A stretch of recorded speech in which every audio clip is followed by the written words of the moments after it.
If I were the devil, if I were the devil,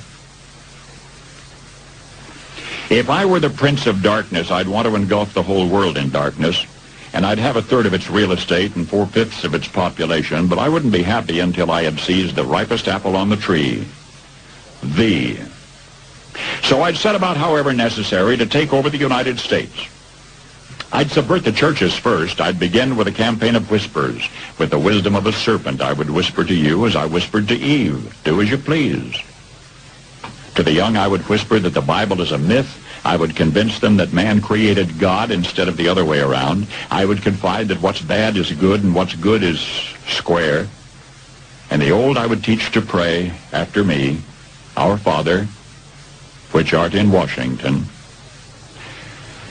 And then I'd get organized. I'd educate authors in how to make lurid literature exciting so that anything else would appear dull and uninteresting. I'd threaten TV with dirtier movies and vice versa. I'd peddle narcotics to whom I could. I'd sell alcohol to ladies and gentlemen of distinction. I'd tranquilize the rest with pills. If I were the devil, I'd soon have families at war with themselves, churches at war with themselves, and nations at war with themselves, until each in its turn was consumed. And with promises of higher ratings, I'd have mesmerizing media fanning the flames.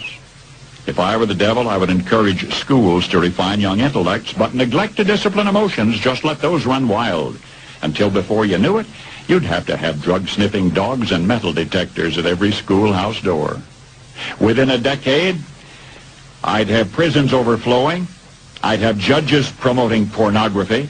Soon I could evict God from the courthouse, then from the schoolhouse, and then from the houses of Congress. And in his own churches, I would substitute psychology for religion and deify science. I would lure priests and pastors into misusing boys and girls and church money. If I were the devil, I'd make the symbol of Easter an egg and the symbol of Christmas a bottle. If I were the devil, I'd take from those who have and give to those who wanted until I had killed the incentive of the ambitious. And what'll you bet? I couldn't get whole states to promote gambling as the way to get rich. I would caution against extremes in hard work, in patriotism, in moral conduct. I would convince the young that marriage is old-fashioned, that swinging is more fun, that what you see on TV is the way to be. And thus I could undress you in public, and I could lure you into bed with diseases for which there is no cure. In other words, if I were the devil, I'd just keep right on doing what he's doing. Paul Harvey.